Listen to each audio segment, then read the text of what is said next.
Mateus capítulo 6, versículo 5. Mateus 6, verso 5, a palavra de Deus nos diz assim: quando orares, não seja como os hipócritas, pois eles se comprazem, eles têm prazer em orar em pé nas sinagogas, nas esquinas das ruas, para serem vistos pelos homens. Em verdade vos digo que eles já receberam o seu galardão. Mas tu, quando orares, entra no teu aposento, no teu quarto, fechando a tua porta, ore ao teu pai que está em secreto, e o teu pai que vê em secreto te recompensará publicamente. E orando, não useis de vãs repetições como os gentios, que pensam que por muito falarem serão ouvidos. Não se assemelhem a eles, porque o vosso Pai bem sabe o que vos é necessário, mesmo antes que vocês o peçam. Portanto, quando forem orar, orem assim: Pai nosso que estais nos céus, santificado seja o teu nome, venha o teu reino, seja feita a tua vontade, assim na terra como no céu. O pão nosso de cada dia nos dá hoje, perdoa as nossas dívidas, assim como nós perdoamos aos nossos devedores. Não nos deixe cair em tentação, mas livra-nos do mal, porque teu é o reino, o poder e a glória para sempre. Amém. Ainda versículo 33. Mas buscai primeiro o reino de Deus e a sua justiça, e todas estas coisas vos serão acrescentadas. Se você leu comigo, diga amém. Mateus capítulo 6 é parte daquilo que nós temos na organização do Evangelho escrito por Mateus como o Sermão do Monte. Mateus 5, 6 e 7. Jesus está construindo aqui aquilo que podemos entender como as bases, os pilares, dentro de uma nova vida que Ele está nos propondo a viver, uma vida segundo o seu reino. Eu acho muito interessante uma colocação que o pastor Philip Keller, não Timothy Keller, que foi pastor em Nova York, mas o pastor Philip Keller, que nasceu no Quênia, mas que grande parte da sua vida foi vivenciado nos Estados Unidos, construía sobre o desafio de entendermos o que é o reino de Deus. Ele partia da seguinte perspectiva: tanto nos Estados Unidos como aqui no Brasil, nós vivemos em uma república, nós não vivemos em uma monarquia. A engrenagem central de uma forma de governo de uma república é diferente da forma de governo de uma monarquia. Uma república é regida pela democracia. A cada 2 ou 4 anos nós vamos às urnas e, através do voto, nós vamos construindo a sequência da história dos governantes. Em uma monarquia, não. Em uma monarquia existe um rei que ele é soberano. Existem princípios, existem limites, existem comandos e existem governos. Quando Jesus fala sobre o reino de Deus, ele nos apresenta uma condicional: arrependei-vos, porque é chegado o reino de Deus. O sentido de arrependimento ali, você sabe muito bem, que é a ideia de metanoia, de mudança de mente. Eu penso que seja muito coerente dentro daquela construção a ideia de mude a sua forma de pensar, porque o reino de Deus chegou. Jesus está apresentando o governo de Deus e ele está dizendo: Deus manifesta o seu governo através de uma monarquia, através de um reino. É o reino de Deus. Um dos primeiros entendimentos que talvez vale a pena nós trazermos de modo prático para a nossa vida diante disso é que o governo de Deus é um governo que é feito pela sua soberania. E nessa soberania de Deus, a nossa vontade humana é reduzida à vontade de Deus, que é soberana. O governo de Deus não é por meio de uma república, o governo de Deus é por meio de uma monarquia. O governo de Deus é por meio de um rei que é soberano. Então, a mudança da nossa mente para viver o reino de Deus faz-nos entender que Ele não apenas é o nosso Salvador, mas Ele também é o nosso Senhor. Então não tem a ver mais com a nossa vontade, com os nossos gostos, com o nosso querer. Aquilo que a gente olha para a nossa vida e diz: tem que ser desse jeito porque eu penso que deve ser assim. Jesus está dizendo: mude a sua forma de pensar, porque o reino de Deus chegou. E há uma vontade soberana no governo de Deus sobre as nossas vidas. Jesus está construindo diante disso aquilo que pode ser entendido como o DNA deste reino, a cultura deste reino. E o Sermão do Monte concentra muito dessa identidade. No capítulo 6, ele vai estabelecer algumas perspectivas sobre oração e ele vai construir pelo menos 2 princípios. Versículo 5, ele fala: quando vocês forem orar, não sejam como os hipócritas. Eles têm prazer em orar em pé nas sinagogas, nas esquinas das ruas. Na verdade, o que eles querem não é falar com Deus. O que eles querem é ser vistos pelos homens. O termo hipócrita, você sabe muito bem, que é tirado de um termo do grego chamado hipócrisis, que era o ator, a dramaturgia da Grécia Antiga, os teatros. Imagina que eu fosse um ator, por exemplo, e eu estava encenando uma peça que durasse 2 horas. Lembra aquelas máscaras antigas que eram seguradas como que um suporte? Então, a cena, por exemplo, era de apreensão, e eu colocava uma máscara de um rosto com o temor de uma apreensão. A cena era de empolgação, eu colocava uma máscara que refletia esse sentimento. A cena era de alegria, eu colocava uma máscara que refletia o entusiasmo. Independente de qual era o sentimento que o ator estava vivendo naquele momento, mas ele construía uma imagem a ser projetada mediante aquilo que ele queria que as pessoas pensassem. Jesus traz esse sentido para o seu entendimento, para o seu reino, para o seu ensino. O que ele está dizendo é, todas as vezes que nós vivemos em uma postura de hipocrisia, é quando nós tentamos parecer ser quem de fato não estamos sendo.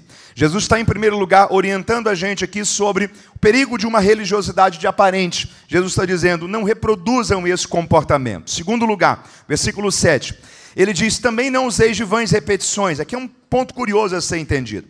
Porque assim fazem os gentios, e eles pensam que por muito falarem serão ouvidos.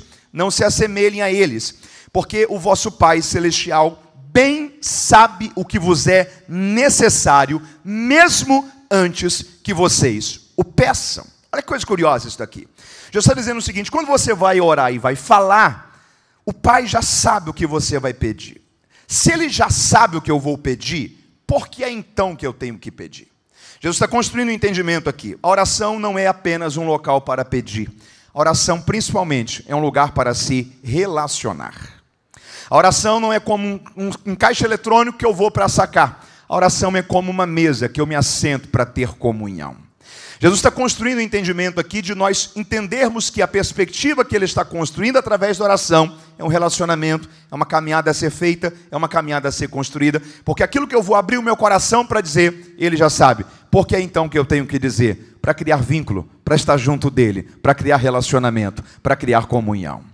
Há uma metáfora que eu acho muito curiosa diante disso, sobre a questão de o que é que nos leva a orar. Você pode repetir isso comigo? Diga, o que é que me leva a orar? Quem aqui tem pelo menos um amigo? Faz assim? Imagina que num dia como esse, ele liga para você e fala assim, estou precisando de 5 mil reais emprestado, daqui uma semana eu te devolvo. Preciso pagar uma conta hoje. Você vai lá e empresta os 5 mil reais para ele. Uma semana depois ele te devolve. Fica 1 ano sem falar com você. 1 ano depois ele te liga de novo e fala assim, eu preciso que você me socorra hoje, me empreste 10 mil reais. Daqui uma semana eu te devolvo, você vai lá e empresta os 10 mil reais para ele. Uma semana depois ele te devolve. Fica de novo 1 ano sem falar com você. 1 ano quando ele te ligar de novo, o que você vai pensar? Esse camarada aí está precisando de alguma coisa. Está na hora talvez da gente repensar o que é que Deus sente quando alguns crentes se ajoelham. Porque se tudo aquilo que nos conecta a falar com Ele é apenas a necessidade do que precisamos, Jesus está indo na contramão disso, Ele está dizendo, quando você vai ao local de oração, Ele já sabe o que você precisa. Então por que é que eu tenho que ir? Porque esse lugar de oração é o local que você constrói comunhão, intimidade, vínculo, liberdade com o seu Pai. Aí, diante disso, ele vai apresentar para a gente aquela que talvez é a oração mais tradicional da Bíblia, a oração do Pai Nosso. E aqui tem uma coisa curiosa, porque ele diz o seguinte, quando vocês forem orar, orem assim. Lucas escreve que essa oração foi dada por Jesus, respondendo a uma pergunta dos discípulos. Os discípulos teriam dito, Senhor, ensina-nos a orar. E o Senhor teria dito, quando vocês forem orar, orem assim. Pai Nosso, que estás nos céus, toda a construção da oração do Pai Nosso. Mas olha que coisa curiosa. No versículo 7, Jesus fez uma advertência. Quando vocês forem orar, não useis de vãs repetições. Primeiro ponto. A sensação que a gente tem é que a oração do Pai Nosso é uma oração para ser repetida. Concorda comigo? Mas não parece que entra em contradição isso daqui? Porque 2 versículos antes ele falou o seguinte, quando você for orar, não use vãs repetições. Eu penso que, e aqui, Mateus, eu posso orar a oração do Pai Nosso repetindo? Claro que sim. Mas talvez o que Jesus está alertando para a gente aqui é o seguinte, cuidado para você não fazer dessa oração uma oração que você memoriza ela, reproduz ela, mas não reflete sobre o que você está orando. Não coloca o seu coração sobre aquilo que está sendo construído. Porque essa oração é uma oração de 6 pedidos. Quantos pedidos? Primeiro pedido da oração do Pai Nosso. Santificado seja o teu nome. Segundo pedido, venha o teu reino. Terceiro pedido, seja feita a tua vontade. Quarto pedido, pão nosso de cada dia nos dê hoje. Quinto pedido, perdoe as nossas dívidas. Sexto pedido, não nos deixe cair em tentação. São 6 pedidos. Qual que é o primeiro? Santificado seja o seu nome. Segundo, venha o teu reino. Terceiro, seja feita a sua vontade. Quantos pedidos essa oração tem? Metade da oração já foi. Pediu alguma coisa para mim? Falei sobre as minhas crises, compartilhei as minhas dores, orei pelo quê? Pelo reino. Até porque se aquilo que eu vou falar ele já sabe, talvez eu não devo ter assim tanta pressa em dizer. A metade da oração do Pai Nosso não é sobre mim, não é sobre as minhas crises, não é sobre as minhas angústias. A metade da oração do Pai Nosso é sobre a vontade de Deus ser feita, sobre o nome de Deus ser santificado, sobre o reino de Deus vir sobre nós.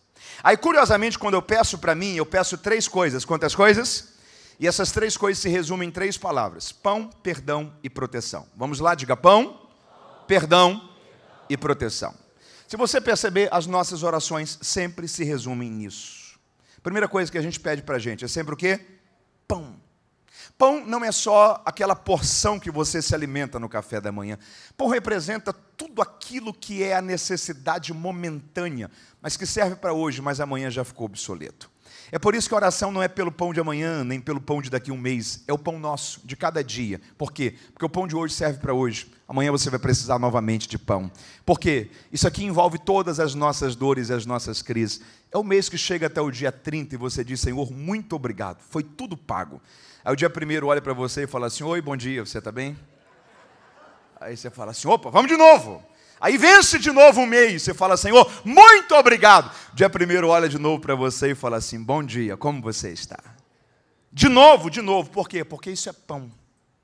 Isso é necessidade do momento, mas amanhã já não serve mais o de ontem. Por quê? Porque isso aqui é a primeira coisa que a gente pede. Segunda coisa que a gente pede para a gente é o quê? Perdão. Senhor, falei o que não era para ter falado, fiz o que não era para ter feito, me comportei como não era para ter me comportado, me perdoe. Terceira coisa que a gente pede para a gente é o quê? Proteção. Senhor, abençoe na ida, na volta, abençoe, guarde, livre de todo mal, conduza, abençoe os filhos, abençoe a escola, abençoe a viagem. Todo tempo a gente está pedindo por proteção. Tem uma coisa curiosa aqui no verbo que Jesus utiliza: não nos deixe cair. Você pode repetir isso comigo? Diga: não nos deixe cair. Curiosamente, ele não ora: não nos deixe passar. Ele diz: não nos deixe cair. Você lembra aquela jovem brasileira que há algumas semanas atrás morreu, acho que na Indonésia, num vulcão? Quem viu aqui a cena do local aonde aquele grupo de pessoas estavam percorrendo? Um abismo, a entrada do vulcão, um caminho estreito de 30 a 40 centímetros. A tentação é como um caminho daquele, porque a tentação é um caminho perigoso pela qual passamos. Todos um dia passarão. A oração não é: não me evite de passar, porque até Cristo em tudo foi tentado. A oração é: quando eu for passar, não me deixe tropeçar, não me deixe cair.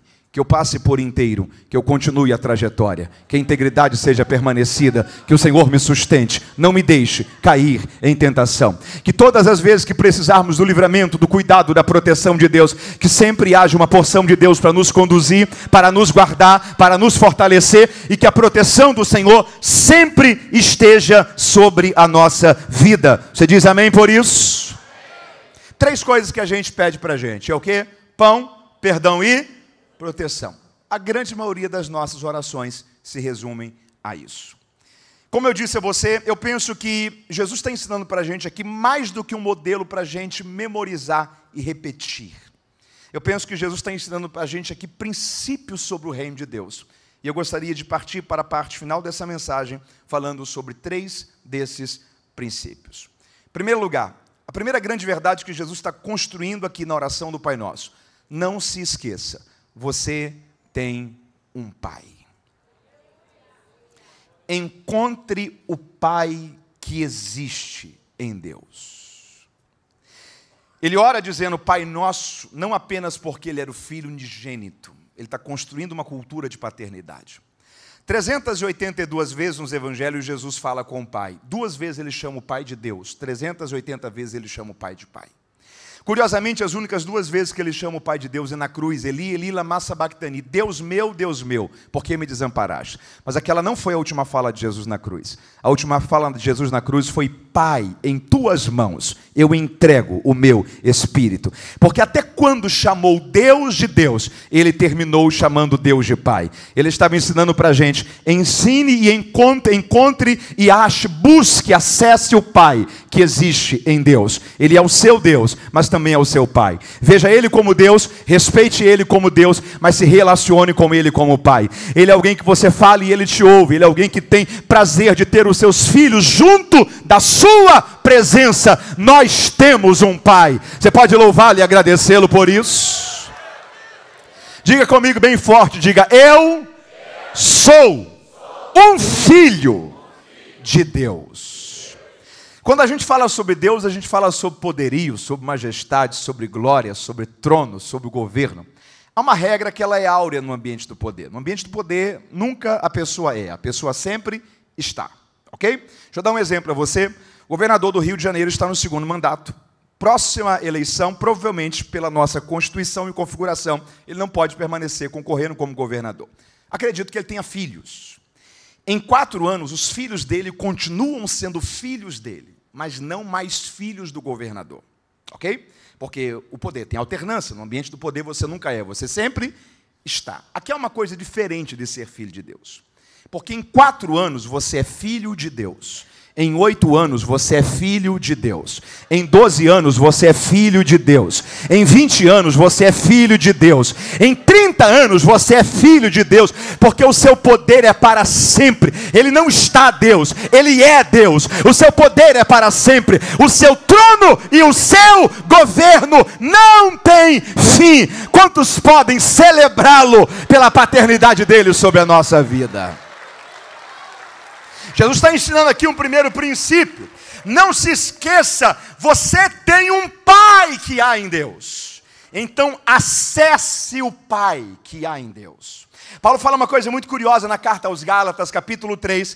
Paulo diz: enquanto o herdeiro é menino, em nada ele difere do escravo, ainda que ele seja herdeiro de tudo.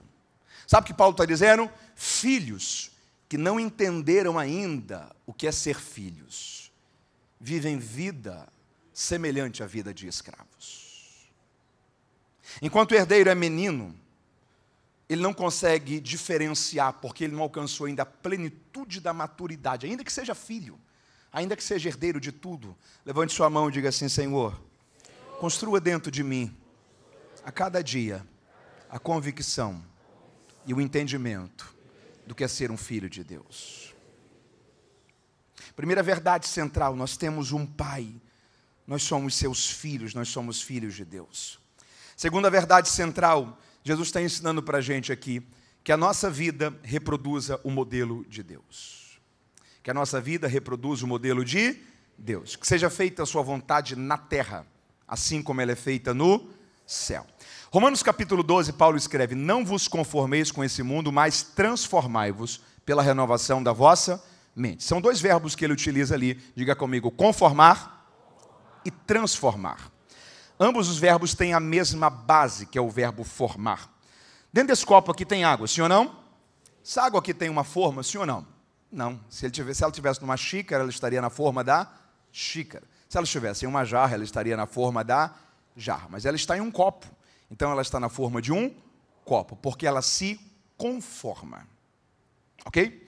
Quando Paulo diz: não vos conformeis com esse mundo, o que ele está dizendo é: não absorva a forma do mundo, os padrões do mundo, as ideologias, as filosofias, os modelos do mundo. Não deixe que a cultura daqui de baixo formate a sua vida. Se a cultura que nós reproduzimos não é o modelo daqui de baixo, que modelo que é? Que seja feita a sua vontade na terra, do mesmo jeito que ela é feita no céu. O que Jesus está dizendo é: Pai, traz a forma do céu e alinhe e modele a forma da terra. Que tudo o que formos fazer nesta vida, que reproduza o modelo de Deus, a vontade de Deus, o governo de Deus, e que a nossa vida seja uma manifestação da soberania e do governo de Deus sobre todas as coisas. Você diz amém por isso? Paulo está construindo um entendimento ali. Na vida, ou a gente se conforma, ou a gente transforma. Vamos lá, diga, na vida, ou eu me conformo, ou eu transformo. A vida é feita de formas e de padrões. A gente que escolhe se nós vamos ser padronizados ou se nós vamos padronizar. Ou se conforma ou conforma. Jesus está dizendo que o modelo de Deus venha para transformar, para não nos deixar conformar-se com aquilo que não deve ser conformado. Primeiro entendimento, nós temos um Pai. Segundo entendimento, nós precisamos reproduzir o modelo desse Deus. Terceiro entendimento, que a nossa vida esteja alinhada com as prioridades do reino de Deus. São 6 pedidos no Pai Nosso. Quantos? Primeiro, o nome de Deus seja santificado. Segundo, que o reino de Deus venha. Terceiro, que a vontade de Deus seja feita. Aí eu peço para mim pão, perdão e proteção. Só que eu não começo pedindo para mim. Eu começo pedindo para o reino. E Jesus constrói o entendimento no versículo, ou um dos versículos finais desse capítulo 6, versículo 33, dizendo: mas buscai primeiro o reino de Deus e a sua justiça, e todas estas coisas. Que coisas? Pão, perdão e proteção. Buscai primeiro o reino de Deus e a sua justiça, e todas estas coisas vos serão o quê? Diga comigo, acréscimo. Você concorda comigo que a palavra acréscimo é uma palavra que a gente sabe o que significa, mas a gente usa pouco? Ok? Talvez na última semana, em momento algum, nós usamos a palavra acréscimo. Só que tem um contexto, principalmente muito tradicional do Brasil, que a gente usa sempre a palavra acréscimo. Um esporte. Qual o nome? Futebol. O que é o futebol? 2 tempos de 45 minutos, que totalizam-se 90 minutos. E sempre ao final existe uma coisa chamada o quê? Acréscimo. O jogo é quanto tempo? 90. E o acréscimo? 2. Às vezes 3. Se teve 5 minutos, aconteceu alguma coisa muito anormal. Jesus está dizendo o seguinte: o reino é que é o tudo. A sua agitação por pão, perdão e proteção é tão pequena diante do reino.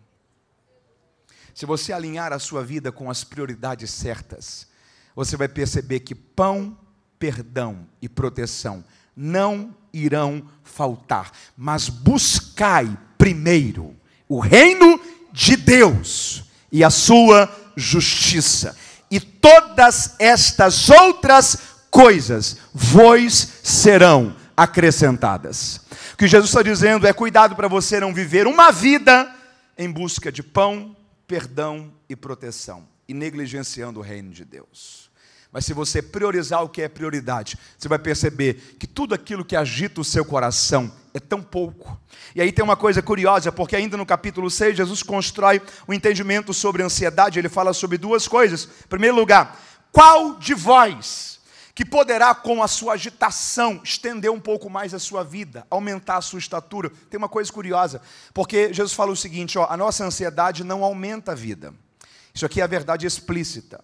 Talvez a verdade intrínseca desse texto pode ser a seguinte: a minha ansiedade não aumenta, mas pode diminuir, porque pode me fazer perder a paz, porque pode me fazer perder a alegria, porque pode me fazer confiar menos. E Jesus trata o problema da ansiedade quando ele diz o seguinte: se ele não falhou em te dar aquilo que é maior, ele também não falhará em te dar aquilo que é menor. Porque se ele não falhou em te dar um corpo, ele não te falhará em te dar vestes para cobrir esse corpo. Se ele não falhou em te dar a vida, ele não falhará em te dar o que comer e o que beber para você manter a vida. Então não andeis ansiosos por coisa alguma, nem pelo comer, nem pelo beber, nem pelo vestir, porque se ele cuida de pássaros e se ele cuida de lírios, quanto mais de vocês que são filhos, o cuidado e a proteção de Deus vai permanecer sobre a nossa história de vida. Você pode louvar a Ele por isso? Há uma construção sendo fundamentada aqui. Jesus diz: ó homens de pequena fé. Repare que ele compara uma ansiedade grande, uma ansiedade com uma fé pequena. Muita ansiedade é ausência de fé. Muita fé dilui a ansiedade. O coração da gente vai estar tomado ou por fé ou por ansiedade. Você não precisa viver ansioso. Por quê? Porque se você buscar primeiro o reino de Deus e a sua justiça, todas estas outras coisas vos serão acrescentadas. Eu encerro a mensagem desta noite com uma pesquisa que eu li há pouco tempo atrás e me chamou muito a atenção. Em 2017, o Instituto Gallup fez uma pesquisa com milhares de pessoas perguntando: o que você mais busca para o próximo ano? Milhares de respostas foram dadas, mas existiram 3 que estavam entre as principais. Primeira coisa que as pessoas buscavam mais para o próximo ano eu quero emagrecer. Segunda coisa, eu quero fazer mais dinheiro. Terceira coisa, eu quero desenvolver mais minha vida profissional. Primeira coisa, eu quero perder peso. Segunda coisa, eu quero ter mais dinheiro. Terceiro lugar, eu quero ter uma configuração profissional melhor. E compararam a mesma pesquisa com uma pesquisa feita 50 anos antes, onde milhares de pessoas também foram perguntadas, e as 3 principais respostas foram: primeira, no próximo ano eu preciso melhorar o meu caráter. Segundo lugar, eu preciso ter mais tempo com a minha família. Terceiro lugar, eu preciso me envolver mais em um ambiente de fé. O que está modelando a nossa vida? O reino de Deus ou as culturas do nosso tempo? O que está ditando as nossas decisões, nosso coração? Se nós não tivermos cuidado, a gente gasta a vida em busca de pão, perdão e proteção. E a gente encerra sem de fato ter encontrado o reino. Mude a sua forma de pensar. Arrependei-vos, porque é chegado o reino de Deus. Deus lhes abençoe. Meu muito obrigado.